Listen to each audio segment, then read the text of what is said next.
Salut tout le monde, c'est Melvin, j'espère que vous allez bien. Je vous retrouve aujourd'hui pour le premier épisode d'une semaine un petit peu spéciale. Et oui, parce que pendant une semaine, je vais vous raconter des histoires que j'ai déjà publiées sur la chaîne. Alors, vous me direz, c'est quoi l'intérêt? Eh bien, pour moi, il y a un très grand intérêt. Pourquoi? Eh bien, tout simplement, c'est des histoires que j'ai adoré raconter, mais par contre, je les ai racontées il y a de ça peut-être 1 voire 2 ans. Et en autant de temps, eh bien, il y a quand même eu une sacrée progression, que ce soit au niveau matériel, au niveau narration, au niveau confiance devant la caméra.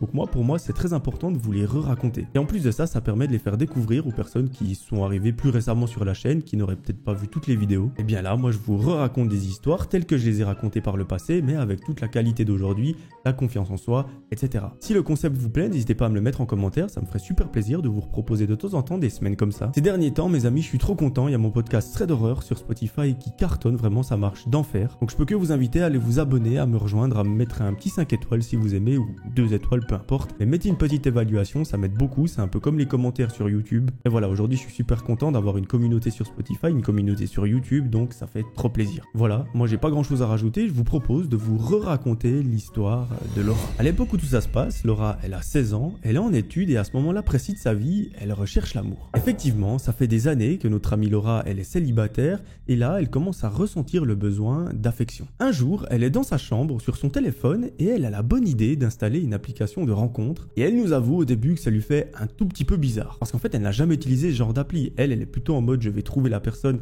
qui partagera ma vie dans la vraie vie de tous les jours, plutôt que sur une application de rencontre du style Tinder. Très rapidement, Laura reçoit beaucoup de likes sur son profil, elle est refaite, parce que ça faisait un sacré moment qu'elle n'avait pas eu d'attention de la part d'un garçon, et là vraiment elle est super contente parce qu'elle voit qu'elle arrive à intéresser d'autres personnes. Elle répond donc gentiment aux 2-3 messages qui lui sont envoyés et tout se passe pour le mieux. Elle nous raconte évidemment que la plupart des mecs sont super sympas, mais c'est pas le cas de tout le monde. Mais bref, pendant plusieurs jours, c'est son activité principale. Lorsqu'elle rentre des cours, elle se met sur son téléphone, elle répond à ses nombreux admirateurs, et l'histoire reprend quelques semaines plus tard, lorsque Laura pense enfin avoir trouvé l'amour de sa vie. Effectivement, il s'agit d'un garçon super beau, super sympa, vraiment adorable, et avec qui les échanges sont juste incroyables. Les deux ont une complicité de malade, et elle se sent vraiment bien avec lui. Le seul petit bémol, c'est qu'elle ne l'a toujours pas rencontré dans la vraie vie. Et oui, ils se sont juste appelés, ils ont juste écrit des messages, mais il n'y a pas eu de rencontre physique. Vous vous en doutez, notre amie Laura, elle ne veut pas en rester là, elle lui propose de se voir. Lui, il accepte naturellement avec un très grand plaisir,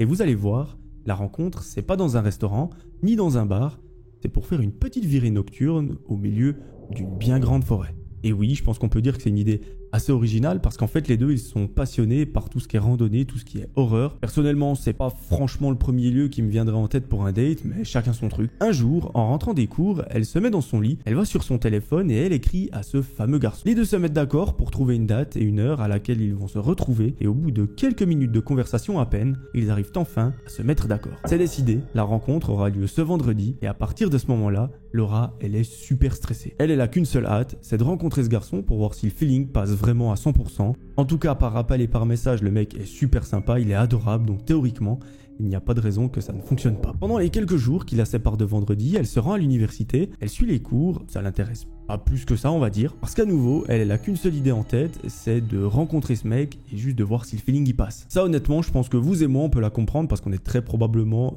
passé par ça une fois dans notre vie. Et un matin, c'est le jour J, Laura, elle se réveille et aujourd'hui, elle est censée rencontrer ce fameux garçon. Mais bon, malheureusement, d'ici là, il y a quand même quelques cours à suivre et c'est des cours absolument terrifiants, du style maths, physique, chimie, enfin, je sais pas si vous avez ces cours-là, mais si vous aimez, tant mieux.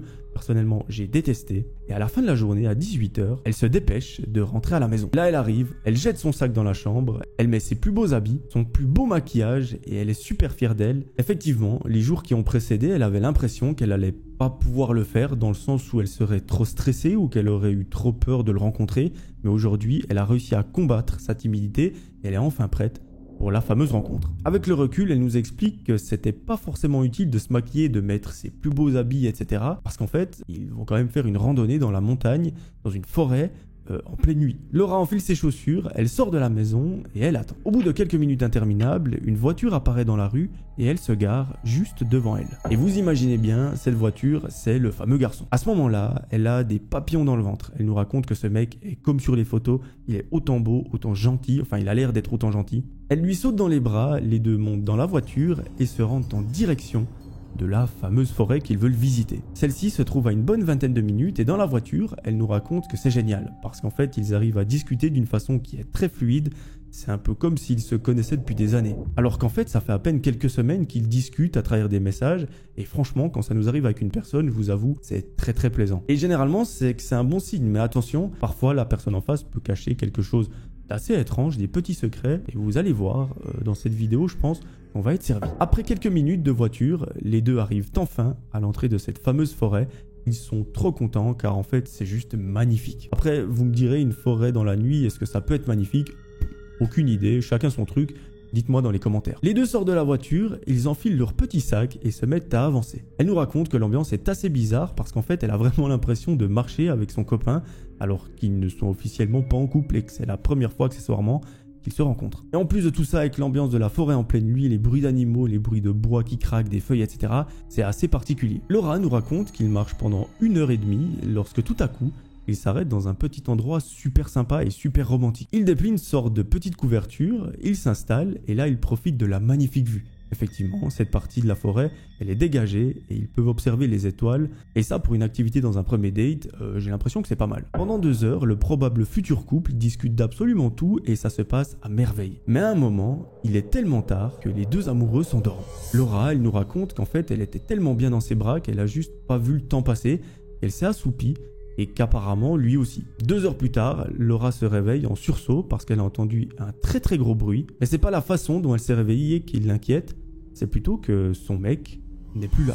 Elle regarde à gauche, à droite, pour voir si le mec n'a pas roulé pendant son sommeil ou je ne sais quoi, mais malheureusement, il semble avoir complètement disparu. À ce moment-là, inutile de vous dire que Laura, elle se met sérieusement à flipper. Lui, il a disparu et puis elle se retrouve toute seule au milieu de nulle part et elle ne sait juste pas quoi faire. Mais là, elle a un excellent réflexe. Elle décide de juste se décaler de l'endroit où elle se trouve actuellement. Elle ne sait pas comment l'expliquer, mais elle se dit que voilà, je suis avec un gars que je ne connais pas, je ne sais pas ce qu'il a fait, je ne sais pas où il est. Je vais me positionner à quelques mètres d'ici pour voir ce qu'il se passe. Comme ça, si le garçon y revient, elle pourra voir s'il est avec des gens, s'il a pris quelque chose avec lui ou peu importe. Et ça, c'est un excellent réflexe que notre amie Laura, elle a eu. Pendant plusieurs dizaines de minutes, elle nous raconte qu'en fait, elle est sur une bûche de bois, assise, qu'elle a super froid, vraiment, elle tremble et que rien ne se passe. Mais soudain, lorsque Laura commence à peu près à s'endormir, elle entend quelqu'un rigoler. Ce rire est extrêmement fort, il semble assez lointain, mais ça lui suffit largement pour la faire flipper. Elle décide de se mettre à courir dans la direction la plus opposée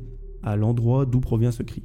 Et vous allez voir, si Laura est encore là aujourd'hui, c'est probablement grâce à cette action ou à cet instinct qu'elle a eu. Donc à ce moment-là, Laura s'éloigne à plusieurs dizaines de mètres de là où elle se trouve, elle se cache derrière un arbre, et à ce moment-là, elle a super froid. Vraiment, elle est en train de trembler, et lorsqu'elle regarde en direction de la couverture de là où elle était il y a à peine quelques secondes, elle remarque qu'il y a une sorte de groupe de personnes qui fouillent un petit peu les lieux. Parmi ces personnes, elle arrive à reconnaître le mec avec qui elle était il y a quelques heures, enfin minutes, et elle se dit mais what the fuck? Elle se demande mais en fait qu'est-ce qu'il peut bien être en train de chercher à cet endroit? Pourquoi est-ce qu'il y a des personnes avec lui? Enfin bref, elle se pose plein de questions comme ça, et là, elle se met sérieusement à bader lorsqu'elle voit que les personnes commencent vraiment à s'énerver. Ils fouillent absolument partout. Ils sont vraiment vénères, et là notre amie Laura, elle a une excellente idée. En fait, c'est tout simplement de ne pas chercher à comprendre plus que ça, de prendre ses clics et ses claques et de se barrer en courant le plus loin possible et le plus rapidement possible. Heureusement, elle a pensé à mettre son téléphone dans sa poche, mais par contre, son sac, lui, il est resté à l'endroit où il y avait la couverture. Et à ce moment-là, à force de courir dans la forêt en pleine nuit, elle nous raconte qu'elle est complètement perdue.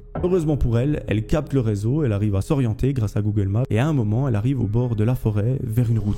Bon alors par contre, c'est pas du tout par là qu'ils sont entrés, mais au moins, elle est sortie de cette forêt saine et sauve. Une fois au bord de cette route, Laura appelle en panique ses parents. Ceux-ci mettent du temps à répondre parce qu'en fait c'est tout simplement le milieu de la nuit et ils sont probablement en train de dormir. Au bout de quelques appels insistants, son père finit par décrocher et là elle lui explique en très gros ce qu'il vient de se passer. Elle lui dit écoute, je suis dans une merde profonde, je suis dans cette forêt à tel endroit avec le mec dont je t'ai parlé. Il est super chelou, il faut absolument que tu viennes me chercher. Son père lui demande immédiatement de lui envoyer la localisation à laquelle elle se trouve et il lui promet de venir la chercher. Il lui demande aussi d'aller se cacher derrière un arbre ou dans un buisson ou peu importe et que lorsqu'il arrivera sur les lieux, il l'appelle, il se retrouve et il se barre. Et c'est exactement ce que notre amie Laura va faire. Elle va se cacher dans un buisson, elle nous raconte que ça la pique un petit peu partout et que c'est très désagréable, mais sa vie est en danger donc C'est un peu le dernier de ses soucis. Plusieurs dizaines de minutes après, son téléphone vibre et elle voit que c'est son père qui est au bout du fil.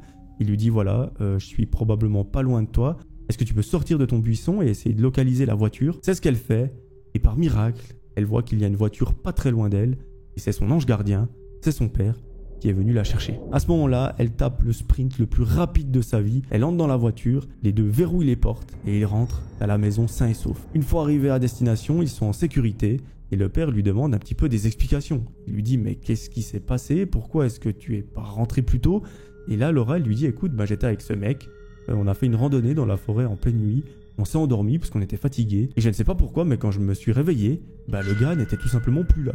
J'ai eu un petit peu un pressentiment bizarre, donc je me suis écarté et quand j'ai regardé en arrière, il y avait ce fameux mec avec plein de personnes autour de lui qui étaient en train de fouiller les affaires de là où on se trouvait avant. Ils étaient super vénères et franchement, j'ai préféré partir. Son père trouve ça super bizarre, je pense que comme vous et moi, il lui dit écoute, on va regarder sur l'application de rencontre si on peut pas retrouver son nom, son adresse email ou quelque chose qui nous permettrait de l'identifier. Laura lui montre le profil de l'application.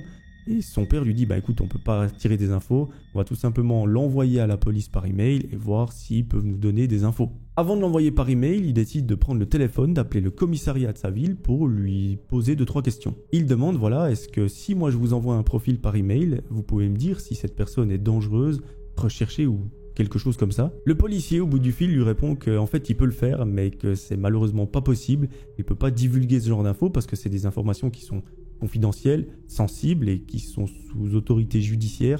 Je sais pas si vraiment ça se dit mais vous avez compris l'idée. Par contre, le policier dit au papa que de leur côté ils peuvent enquêter sur cet homme et si jamais il y a quelque chose qui se passe, ils les contacteront. Finalement, Laura bloque le mec sur l'application de rencontre, elle ne veut plus jamais en entendre parler et à partir de ce moment-là, plusieurs jours passent sans qu'on ait aucune nouvelle de la police ni de Laura. Mais un fameux jour, le téléphone sonne. À l'autre bout du fil, c'est l'officier qui a pris la plainte de Laura et il va lui faire d'étranges révélations.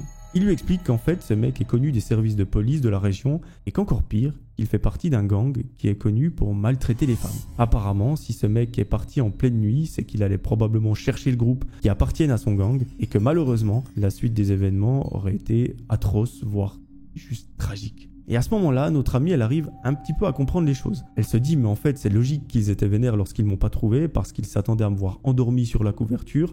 Sauf que moi, j'étais déjà loin parce que je suis un petit peu plus maligne qu'eux. À partir de ce jour-là, elle nous raconte qu'elle a quand même suivi quelques séances chez une psychologue parce qu'elle nous dit que ça lui a vraiment fait bizarre de se dire, mais une atrocité aurait pu m'arriver, je suis quand même une survivante parce que vraiment, quelque chose d'abominable aurait pu arriver. Et tout ça s'est joué à quelques secondes, voire minutes près. Laura, elle nous explique qu'elle a quand même tiré une leçon de tout ça, c'est que sur les applications de rencontres ou les réseaux sociaux en général, il faut faire attention à qui on parle et c'est pas parce qu'on s'entend bien avec une personne que cette personne est bien intentionnée. Ne vous fiez jamais au premier contact que vous avez avec quelqu'un et moi je peux vous donner un petit conseil qui s'applique à absolument tout le monde, homme, femme, peu importe. C'est que lors d'un premier date, essayez de vous rendre dans un endroit qui est public. Spoiler, une forêt en pleine nuit, c'est probablement la chose la moins publique qui existe au monde, mais j'imagine plutôt un bar, un restaurant à 20h ou quelque chose comme ça. Comme ça, si jamais il y a quelque chose qui se passe, des gens peuvent intervenir, vous aider et vous n'êtes pas seul avec quelqu'un de complètement fou.